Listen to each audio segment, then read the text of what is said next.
Welcome to the Accounting Arc Podcast, where analysis, reaction, and comedy collide to tackle the big topics from the world of accounting and beyond.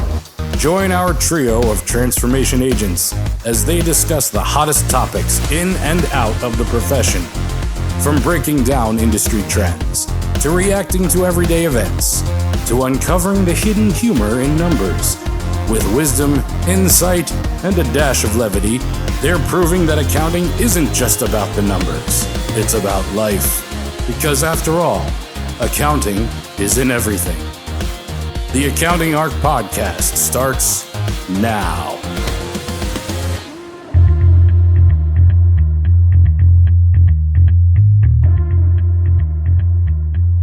Welcome back to another episode of the ARC Podcast. We've got a doozy of an episode for you today. We are going to be reflecting on our eras and when, kind of life got gritty, when things got challenging, those moments in our career where maybe there was some failure that we had to navigate or just some difficult times when, there might have been a few moments of like, am I really going to do this? Or is it time to maybe change direction? So this is going to be a fun one to kick off. And I think I'll jump in because I can tell you the beginning of my career was definitely gritty. I graduated from school in May. I didn't take any time off. I started working immediately. I think it was the first week of June. I started working in a public accounting firm. And then 6 weeks later, my first daughter was born. So I basically went from being a college student to a full-time professional supporting a family inside of 8 weeks. And that was, looking back, it actually almost doesn't even feel real to even think about, going through that much change and that much transition at the time. And yeah, almost reflecting, I don't even think I had enough time to think do I not want to do this? Because it was just happening. And it was just, just this crazy whirlwind, which kind of, made me feel like I just shot out of a cannon once that graduation happened and things got going. So, it definitely, I think, for me, set a tone that kind of has carried throughout my career. What about you all? What was that transition like from school to being an adult? So I'm going to take one step backwards and define grit because I think, I was actually talking to some really amazing humans yesterday about contextual learning of language, right? And when you learn a language, you grow up in the language like we did in English, you learn these words from what's happening around you, where you read it, the context of the word usage, right? And not necessarily the definition of the word. And so one of my close friends grew up in India. And he was saying, sometimes he uses language and in the British definition of that language in a very pedantic way. And it gets misconstrued because the contextual meaning of it is different than necessarily the dictionary definition or the way that he learned it as a second language, right? And so it has me thinking a lot about language gaps and barriers when you're communicating with people. And so to explain, that was a very long-winded way to say, I'm going to define the word grit because I think it's important for all of us to have that on an equal footing. And so, grit, the actual definition is strength of character, which I think is a really interesting definition because when we use it contextually in our day-to-day lives, it is traditionally used as the showing of that strength of character, right? And so we might say things like, oh, that person has a lot of grit. But what we mean is that person has a strong character and they're pushing through really difficult situations, right? And so when you're thinking about grit, it is, do you have the resolve? Do you internally have what it takes to move through these difficult situations? And some of them absolutely worth moving through, some of them absolutely not. And that's not grit to say, nope, not my thing. moving on to something better for me. That is not an absence of grit. That is a decision that needs to be made for unhealthy or toxic situations at times. And so I bring that up to say, like, grit is used in our profession specifically, sometimes to propagate toxicity, which I don't approve of. And sometimes it is used in the actual correct way to show the strength of character and what it takes to move through difficult situations. So I now launching into my beginning of career grit. I was a very ambitious young person, and I also have a little bit of this like oppositional piece of me where if somebody says you can't do that, I say watch me, right? And I don't believe that for a moment. I especially had that when I was very young, where yeah, I know I kind of had a chip on my shoulder, right? And I was like, I can do anything, right? And you're not going to limit me. So I decided at one point, I was sitting in my dad's office, who was a professor, tax professor. I had to take his class. It was not great. And I was sitting in his class or sitting in his office, and I was showing him my plan for the next semester. And I was bored my first year of college. And when I get bored, I get into trouble. So that equated to, fake IDs, partying, just bad decisions all around. And I was still getting straight A's, okay, because I was bored academically. And so I'm sitting in his office and I'm like in summer school and I'm like, okay, so next semester, this is my plan. I'm going to take 25 credits in the fall semester, 27 in the spring semester. And then I think I can graduate in 3 years and, go live my life and be done with the school thing that everybody says I had to do that I'm not really enjoying. And he was like, no, you can't do that. There's no way you can do that. And I was like, I can totally do that. He's like, yeah, maybe if you get a C average. I'm like, no, I can do it and I can graduate with honors. And he was like, bullshit. That is like, it's just not possible. Nobody can take close to 30 credits a semester and graduate with honors. And I was like, okay, watch me. So I did. And of course, because I'm me and stubborn, I was like, on top of that, I'm going to do an internship. And so at that point, I was working for the juvenile court system doing like data entry and data analysis, which was fascinating and depressing and pretty awful, but it paid well. And so I was like, you know what, I'm going to get an accounting internship. And so I went to another friend, family friend, because my dad's a professor. I know all the professors. And I said, hey, you have a hookup with Grant Thornton. Can you get me a job? And he was like, sure, why? And I'm like, I want an internship. I want a good one. And that's the best firm in town. I was in Reno, Nevada at the time. And he was like, okay, sure. Like, whatever. I'll make a phone call. I'll get you an interview. I'm like, thank you. So I got an interview my second year of college, which was my sophomore, junior year at the same time. I started an internship with Grant. I was doing 30 credits a semester and working 30 hours a week, except in busy season when I was working more than full time. And by my senior year, the following year, I was working full time. I had taken a full-time associate position beyond the internship while I was finishing my last year of college. And I managed to work full-time busy seasons, and I managed to maintain an A average and graduate summa cum laude in my 3-year time frame. And I don't think I slept. I learned to love coffee a lot. And I wouldn't do it again. There's absolutely no reason to do that. There was zero reason for me to do this, except that somebody told me I couldn't. And I was like, I'm going to do the thing you said I couldn't, and I'm going to do something bigger because I just have to prove this point so like deeply.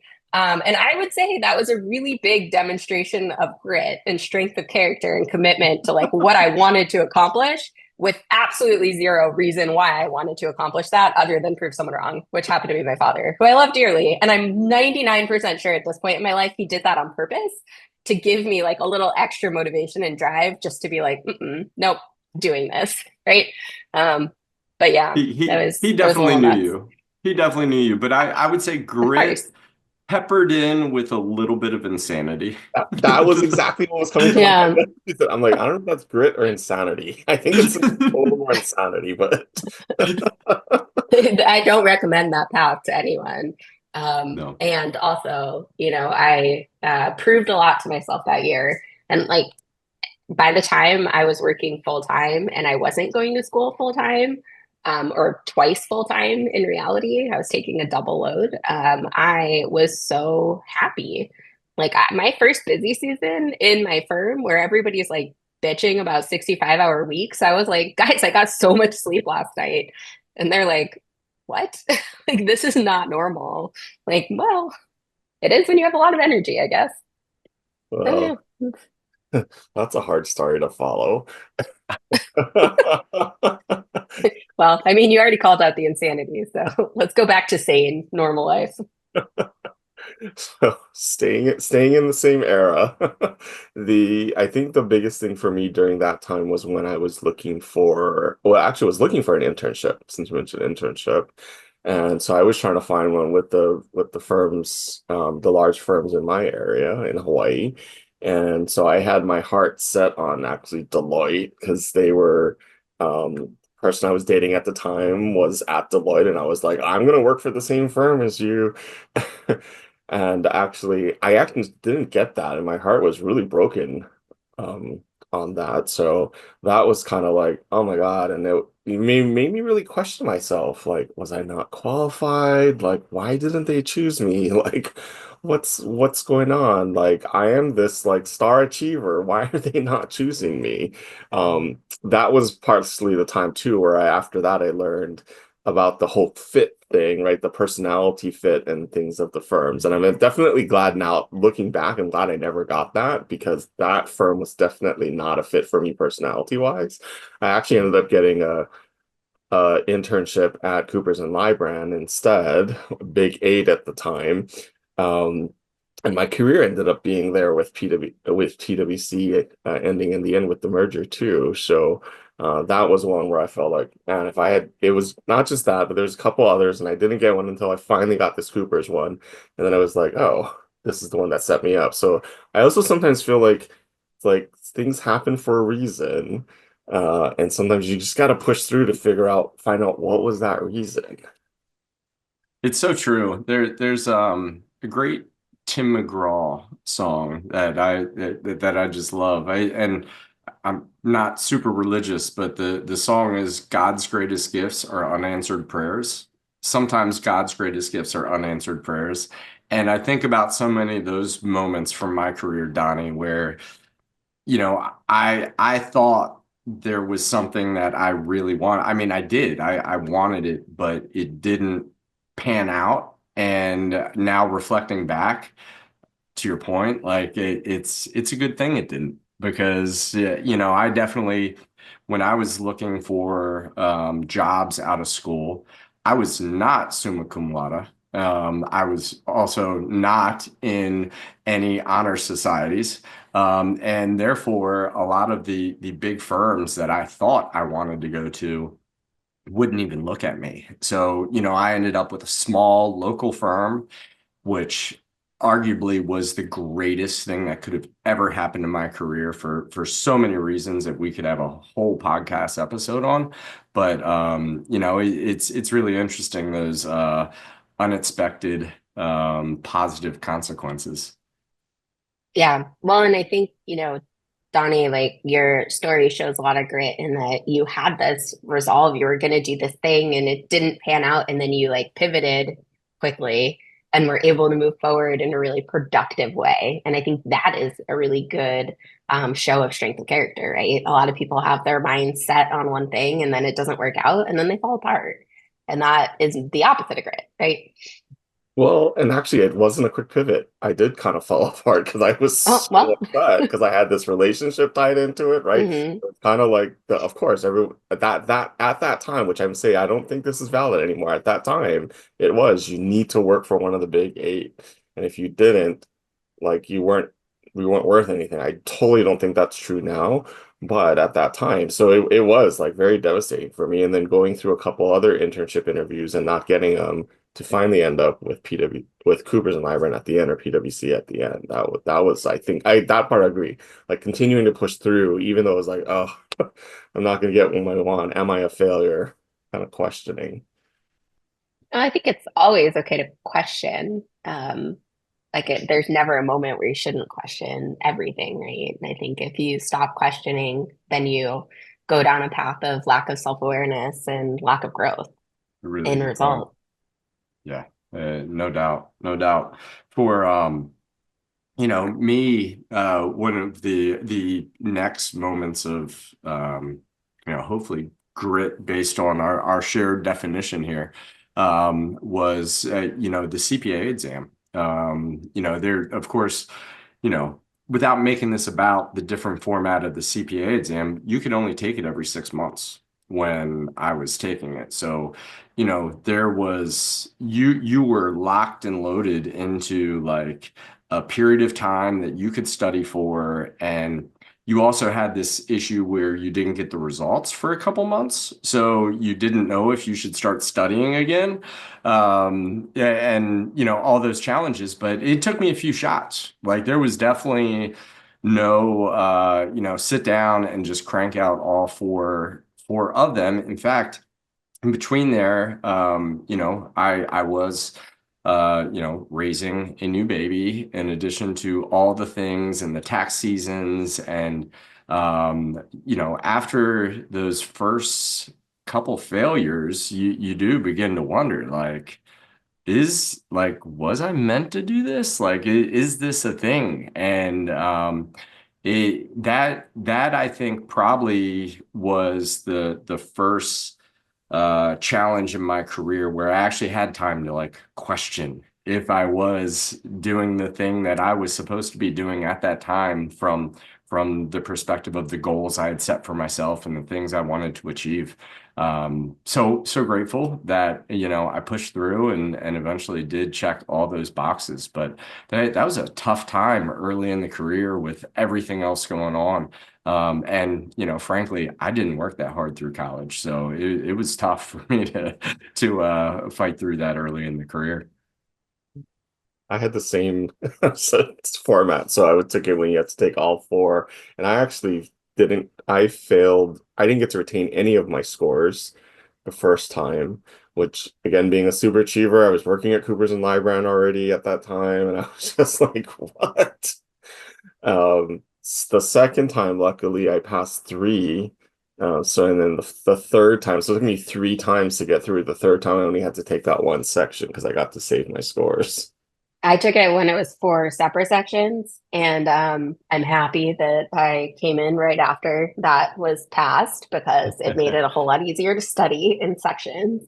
But to be fair, I was not really in the studying mode anymore. So I bought the thinnest book of CPA review I could find at Barnes and Noble. The smallest one, that was my goal, was to find the smallest CPA review book.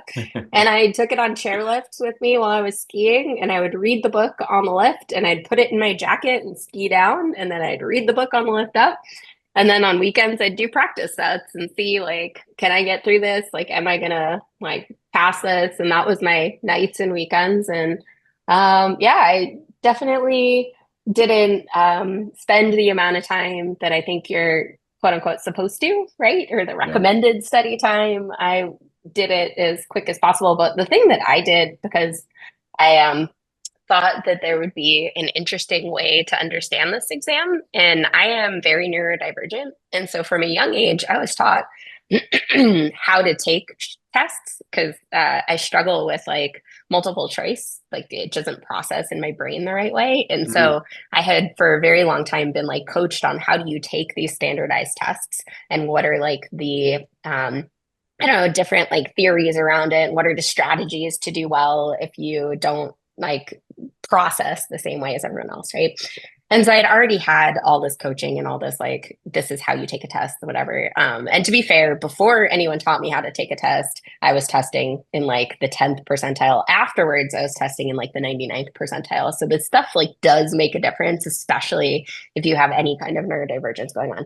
But I preface that to say, I then went into studying how the CPA exam was graded and what weight was put on different parts of the exam and different questions and how it worked. And so I found out at the time that I took it that the first section was like medium questions. And if you did really well on it, you were advanced to hard questions on the second section. And then if you did really well in that, the third section would be hard. And these were 3 multiple choice sections. And so I found out that you could actually game the system by spending more time on the first section and doing really well because the harder questions were weighted higher. And so you got more points for them. And so if you got a really hard test, generally speaking, you passed. You had to get fewer questions right to pass. And so like everybody would walk out of the test and people would be like, oh, that was so easy. I totally passed it. And they'd fail. And I was like, why is this like gut instinct? And what is actually happening to my friends? Like, where's this gap coming from? Because this makes no sense to me. And that was why. And so I figured that out. And so I changed my strategy completely in how I was doing this and how I was skipping questions versus answering them and spending time. And so I spent probably more time figuring out how the test was graded, what they did, what the like electronic version, whatever BS happened behind the scenes, than I did on actually studying the CPA material. But I knew fundamental accounting. Like I was good at this. Like I knew I was good at this. And so I figured out if I could take the test, if I could understand the test, then I would pass the test. So I passed 3 sections on the first try. I did not pass FAR on the first try, but I got a 70. And I didn't even get to the simulations. That is the highest score you can get on, or you could get on the multiple choice without getting the simulations. And the reason I didn't get to the simulations is because I had the flu and I had 104 fever and I was throwing up. And so I was like in the bathroom half the time, which of course at that point was like an escorted bathroom trip. So it was very uncomfortable for the test monitor people because I was in there throwing up and they were trying to kick me out of the test. And I was like, no, I'm going to finish this. I paid for it. I scheduled it. I can't get my money back. There is not another date I can take it in the testing window. So I'm going to at least take the test and see what I do and hope for the best. I was so mad when I failed. I went back. The second time I took it, I got like a 95. Wow. And then I was even more mad because I was like, I wasted more time studying than I had to. The goal is 75. The goal is to just barely pass because then you're not spending more time on it. But yeah, no, that was an interesting moment in time for sure. And then I had friends that just couldn't pass it because they didn't know how to take tests. And so then I started coaching them on how to take a test. My first thought with you when you're talking about throwing up and so I'm like, okay, this is insanity again. But then really kind of, I mean, when we talk about grit again, the whole like, I'm pushing through this despite what's happening, to me is also a good example of that grit, right? Well, but it's so expensive. And at that point in my life, like that was a material dollar amount, right? And it would have been just wasted. So like I had the option to not go at all, but there was no other time I could take it in the testing window because I had strategically put it at the end, of course, because I'm me. So I gave myself the max amount of time to take something. But at the same time, like it would have just been completely wasted. Yep. No doubt. No doubt. So then CPA exam is done. The careers are happening. When would you all say the next moments were for you? Was it in role transitions, maybe leaving that first job, or was there something else that came in before then? For me, it was the quarter life crisis. Oh, 25 was a big deal? Yeah. Did either of you experience the quarter life crisis? Because I feel like my entire friend group fell apart at 25. Wow. No?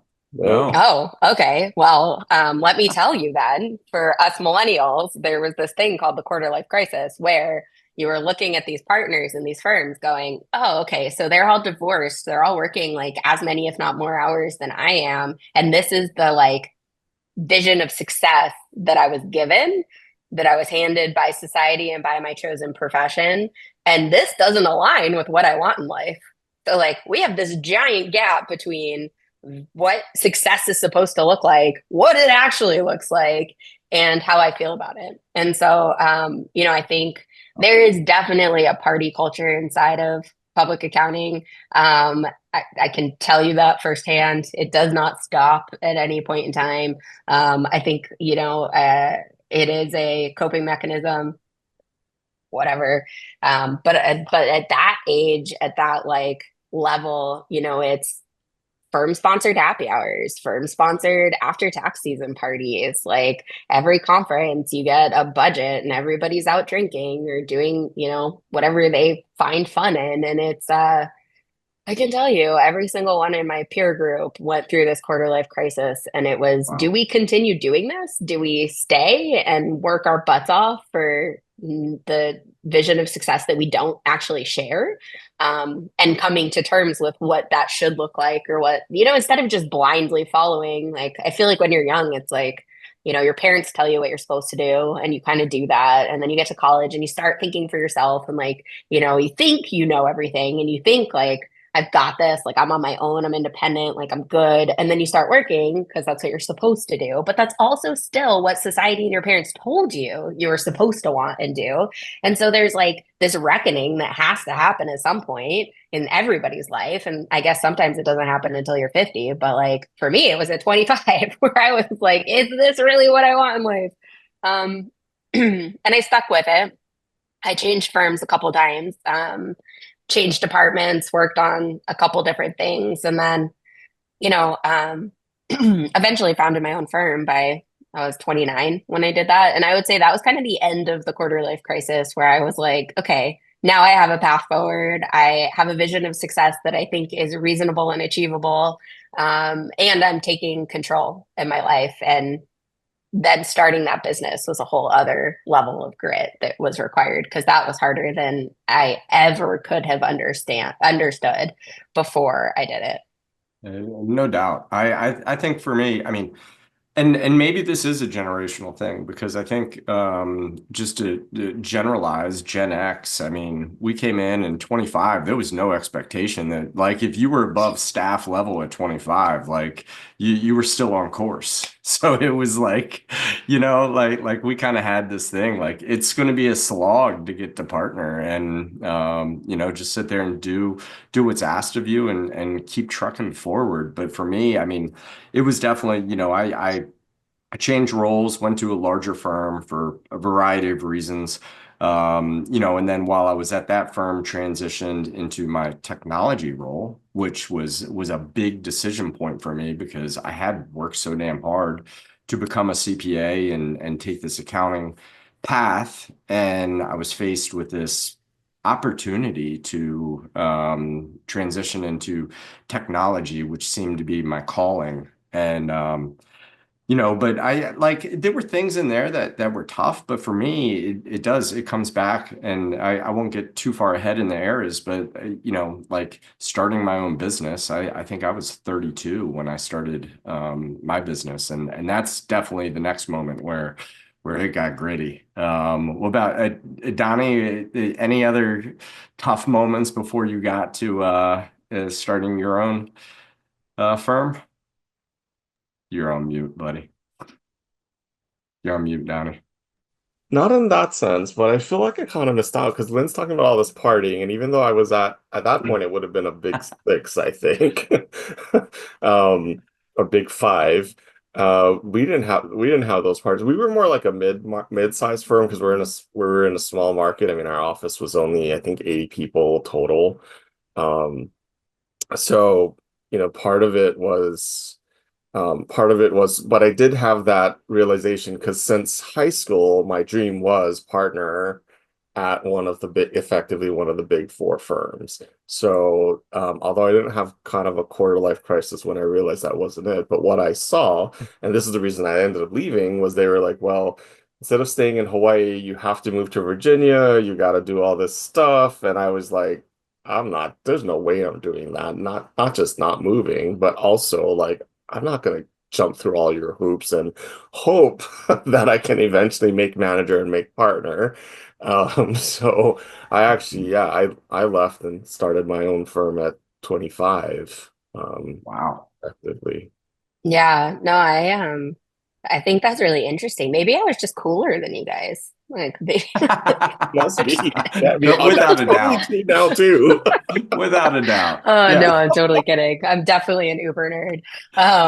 But no, I think it's really interesting too because the firms all have different cultures, and I think what culture you're in makes a big difference. But I quit. I think I was 28 when I quit officially from my last public accounting job, and that was at a small firm because I tried that. I'm like, okay, I'm gonna go to a small firm and see if it's different here, if it's more of what I'm looking for, or more aligned to my core values, I think is a better way to put it, right? And I didn't find that. I didn't feel it. And so that's when I made that decision. I was like, and it was actually interesting because I went to my mentor and I told him, I was like, hey, I don't feel like there's a path to partner here where I'm going to be happy and satisfied. Yep. And that was like a huge moment for me. And to be able to vocalize it, like I'm proud of myself. I'm proud of my younger self to be able to get there and vocalize that and talk to, and my mentor happened to be a partner at this firm. So of course, like probably hit a little bit different. But it was, a moment of realization, a moment of clarity where I was like, that I just don't feel it. Like I love technology and this firm hated technology. Like everything I did when I used automation, they were like, oh no, I question this. Now I've got to go review it in detail and make sure like every single piece of it is right. And I'm like, it's right because a computer did it. Like it's going to be better than if I did it by hand. But okay, go waste your time. And I felt like there was this resistance to what I saw was the future of our profession. And on top of it, like they had many more partners that were happy and satisfied in their lives, their personal lives. So like that alignment at least was there better. But it just, yeah, but firm culture makes a huge difference. I know plenty of people at large firms, like really wonderful humans that have like, that are partners that are like successful in both professionally and personally, that are not working insane hours, that are doing like the things the way that I would have, like if I was at some of those firms from the beginning, I'd still be there. I know that. Like if you could fill the bucket and align with core values and continue that process, like that would have changed that quarter life crisis quite a bit. But I was just not at the right place. But I was also a manager very young. And so I was younger than most of my new hires, managing them as they were coming out of school at 24, 25. A lot of people doing their master's degrees took an extra year or two. I started full time at 19. And so I was a manager before I was 25, so it like also I think offset a little bit some of that and made it difficult. And it was interesting, I can say, to manage people that were older than me who thought they knew more and were wiser. And in some ways, they probably were. I mean, probably still are. I didn't think that at the time, but. Oh man. So when coming to that point of transition to kind of like, hang our own shingle, for me, that was actually easy. I wouldn't even consider that to be a gritty part of the story for me. That was like a really easy decision. What got hard was so I created a technology company that was supporting accounting firms, and we got our first client, and mid-size, small accounting firm, like 35 people, small accounting firm. And we had a cutover weekend to transition all of their IT services to our infrastructure that we had built. And, we spent the whole weekend, 48 hours straight, like, hitting the no-dos and everything else, just building. Monday came, everybody came in to log in. We did this training and the system was just terrible. Like, Liz. Do no-dos even still exist? It may have been 5-hour energy by then. Okay, so no-dos were like literal caffeine pills. Like it was right, concentrated, caffeinated, pill form caffeine. Terrible for 2008. Yeah, I don't know. It was. Anyways, terrible for you. Terrible for you. Okay, sorry. Terrible. I just Super had to make sure of caffeine. people understood what you're talking about. It may have been 5-hour energy at that point. Slightly better, but still awful for you. Yeah, totally agreed. And but so we got it up and running, but it did not go well. Day one was not a good day. The system couldn't support everybody logging in. Performance was terrible. And so, here we're ready for some sleep, and things are still broken. And this accounting firm is starting their week and they're ready to go. So, it was another 48 hours of just cranking through. I mean, there were moments I can remember being on the edge of tears, sitting in the conference room floor, like trying to log into the system and it's not working properly. And I'm like, what the hell did I do? I just left a job where I had a paycheck. I've now taken on a loan to buy all these servers. I have this accounting firm that has put their full trust for no reason in my mind at that time. They're trusting me with, the heartbeat of the organization, and it's not working.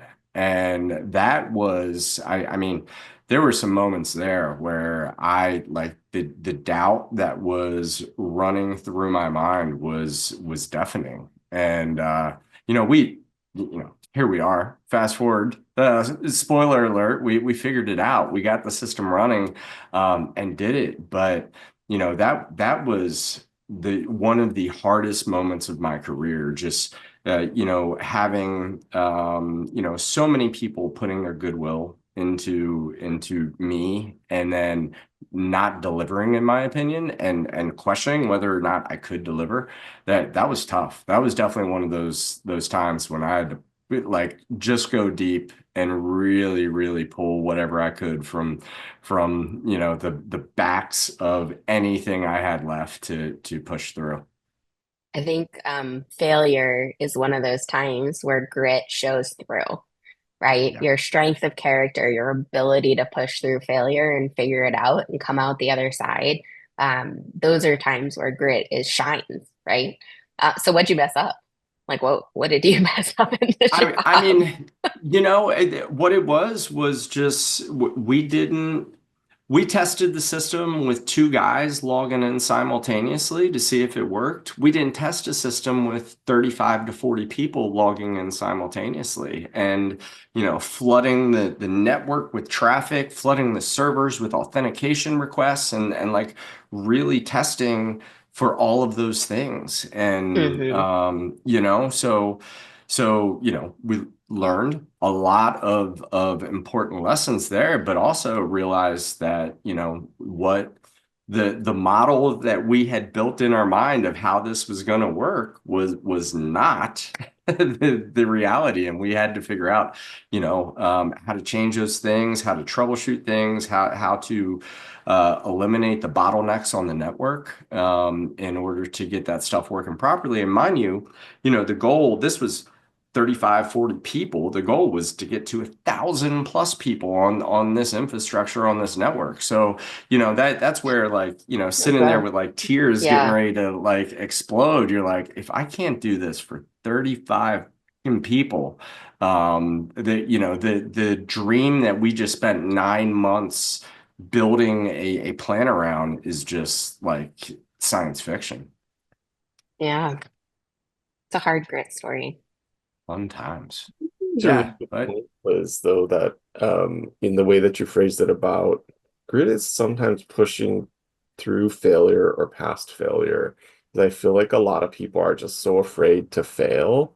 And I know as a high achiever, we're even more so, like, because we don't, right? We don't fail. We are the ones that are successful, and we're always successful. That's how we define ourselves, because we're successful.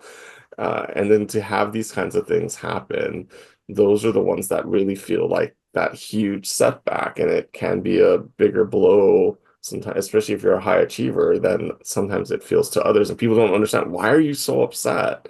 And it's like, because I've effectively failed.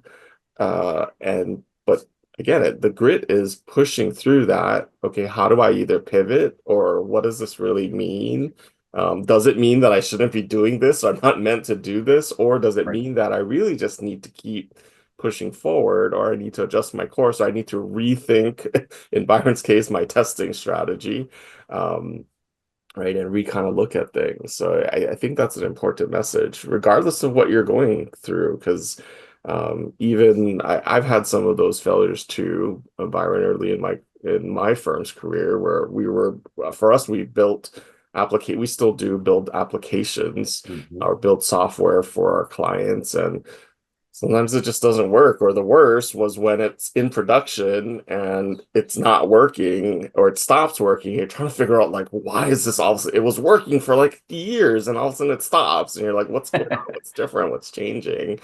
Um, and the most powerful one was actually when I was consulting with another firm, because now we help firms through their firm transformations. And part of it was we were helping this other firm start their cyber advisory practice and start some other additional consulting practices. And we were not getting buy-in. I was going on sales calls with them. We weren't able to get the clients. We were getting pushback from the partners, and it was just all this stuff. And I was like, should I really be in this profession? Was like my whole career before this in consulting, which I've been already been doing for like 20 years. Like, was this like a fallacy somehow? And it's amazing how just that one thing can make you question everything else that you've already achieved. Yeah. Of course, I pushed through that because I still have my firm, and we're actually working with other firms now still to build their practices. But that was such a like life questioning type of a moment. Not maybe not quite the quarter or midlife crisis, but definitely. Well, I don't know. Maybe it was kind of a midlife crisis. Well, and Well, I think you speak to what a lot of people in our industry suffer with, which is imposter syndrome, right? Which is like failure feels like, oh, maybe I don't deserve this, right? Maybe I'm not the right person, or I'm not good enough, or my knowledge is not what it should be to get here, right? And so, I think pushing through that feeling as well is grit. It's very gritty and it's very hard. And all of those are normal psychological things that people have, especially people who want to achieve and do big things, right? yeah, I was going to say something really similar, Liz. It's that, when you begin to question all of the achievements previously, and you're like, was it really that, like, does my resume really reflect all the greatness that I think it does? Or, I'm failing right now, and maybe it's not that, like, maybe I haven't done it. It's those are some tough moments. Absolutely. But, it definitely, creates that callous, that the future challenges, don't seem as hard. We had another moment, I can remember after a couple years, we were successfully growing. We had added multiple firms, and technology, we needed a refresh. We actually were replacing our core switch in the data center. Massive, like, first of all, this piece of equipment was like a $50,000 piece of equipment, which was a big deal. Like, we're buying this advanced piece of equipment. It's going to do all these great things for us. So we say, all right, Thanksgiving weekend is when we're gonna shut down the entire network for a long weekend. Do Christmas dinner. We're gonna go to the data center. We'll spend Friday hooking it up. We'll spend Saturday, testing things. Sunday, system will be back online. It got to Monday and the system was not back online. There was a lot of things that, were unanticipated and, did not go as planned. And, I think, I really wonder, had I not had that early moment with our first client, what I would have been able to push through in that moment, where now it's gone from not just 35 to 40 people. Like, now we've got probably like 400 people across multiple accounting firms who are depending on us. Monday's showing up and the network is not online, and we're hitting year end. We're working for tax, accounting firms, and there's a lot of stuff going on that post, Thanksgiving timeframe. But I feel like to a certain point, I built those calluses in that first go to be able to like push through and just like make it happen, and maybe not question myself as much. Still might have been close to crying, but didn't bust any tears in that moment. I think crying is important though. Like that's part of the journey. You have to let it out. Like if you just bottle it up and shove it down somewhere, like eventually it's going to come out. It can come out like physically or mentally in some other time, but it's not going anywhere. So like the I think toxic masculinity proverb of crying is weak. Or like men don't cry, whatever bullshit is told to little boys. Like, nah, I call bullshit. Yeah, that's fair. Men cry just as Yeah. much as women, I if do. not more, in my experience. Yeah. Yeah. I agree with you, Liz. You gotta let that cry out. Because that's, yeah, when I get to that point, you just gotta do it. And that makes me think, and when Liz was talking earlier about now I don't remember what the reference was, but you talked about something that reminded me. So one of the things I use now to when I'm trying to get through these things is I also think of failure as like the 5 stages of grief. So Hmm. denial, anger, bargaining, depression, and acceptance. So like in that situation I went through, I was like, no, I'm not failing.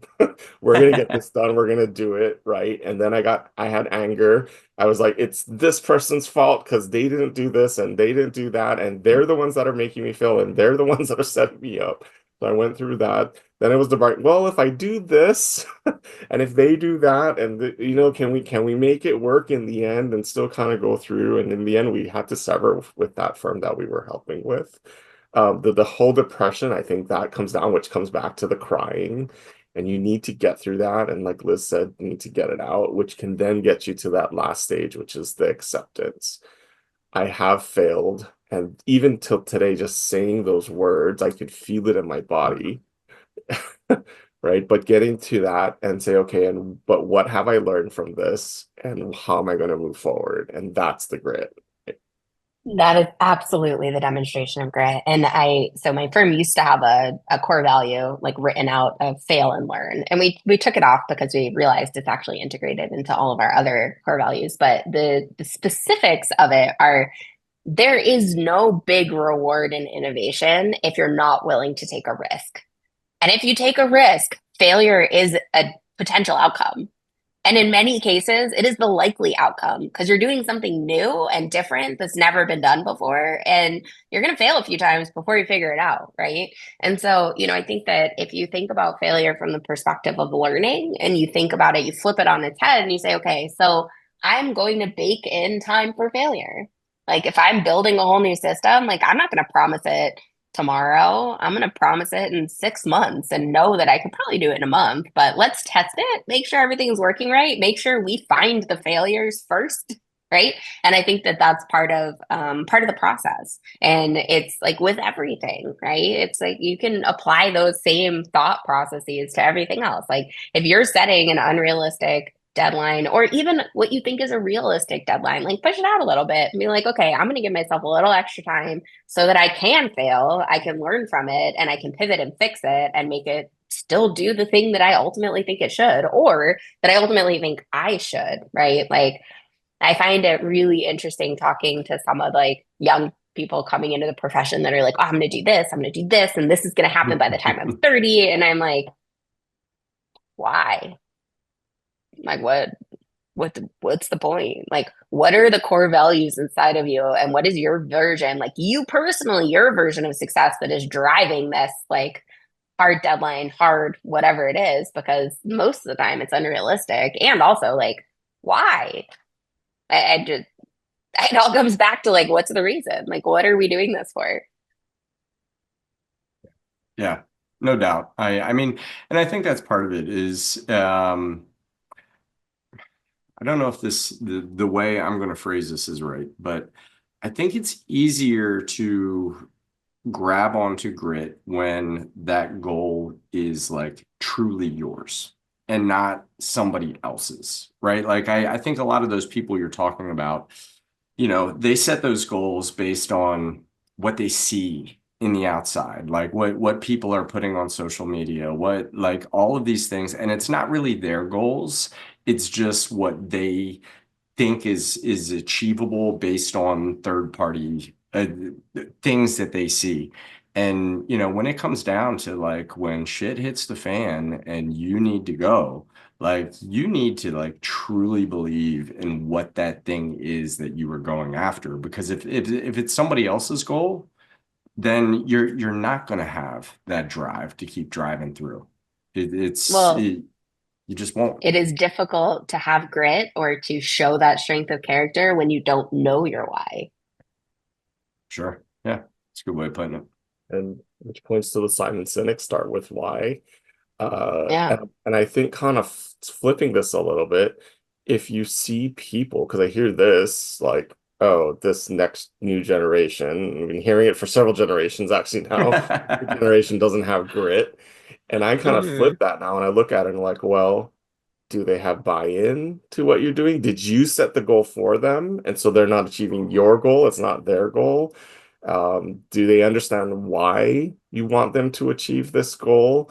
And then the big thing that I do when I do goal setting, both with my team and with client teams, it's ownership. So let's have the people involved. They have a say in the goal. They can understand why we want to set these goals. And even with my team now, I let them set their own goals. And I'm like, okay, this is our corporate target, or this is our firm's target. How are we going to achieve that? And let them really kind of figure out, okay, these are the ways we're going to get towards there. And then and that's like, sorry, go ahead. Sorry, no, that was it.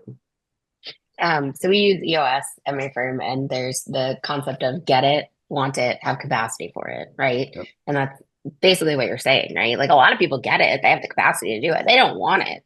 Like you're telling them they should want it. They don't want it, right? Like they have to really know, but you have to know yourself and understand, like, to even potentially show grit. Like if you don't understand yourself, if you don't have that self-reflection or know what you want, then it doesn't work, right? So I think I appreciate both of you sharing and being vulnerable today, because we've talked about a lot of gritty, gnarly, pretty awful situations and how we've pushed through, right? And I think that that's what it takes. It takes a lot of vulnerability, and it takes, a big person to be able to say like, oh yeah, I failed and it sucked. And this is the demonstration of my character and the outcome. No doubt. So thank you guys. Thank you. Well, I guess that wraps up our Eras tour of grit. I feel like we're cutting it short too, because I have probably like another dozen failures we could talk about here. But we can have gritty part 2, the failures of Byron. It's yeah, I think it was definitely fun to hear everybody's situations and challenges, and hopefully it resonated for some of the folks listening, and maybe they want to share their stories, their moments of grit as well. Ooh, great call. Yeah, record your stories and send them over to us, and we'll include some of the stories into the next episodes, the grit part 2. So thanks everyone, have a good one. Thanks all.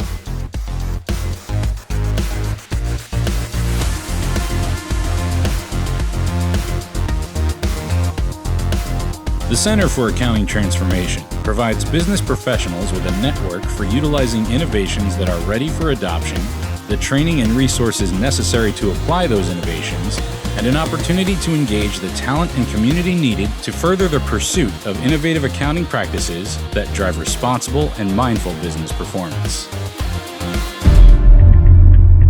Find out more at our website, www.improvetheworld.net. And if you're interested in sharing your own transformation stories, please contact us there.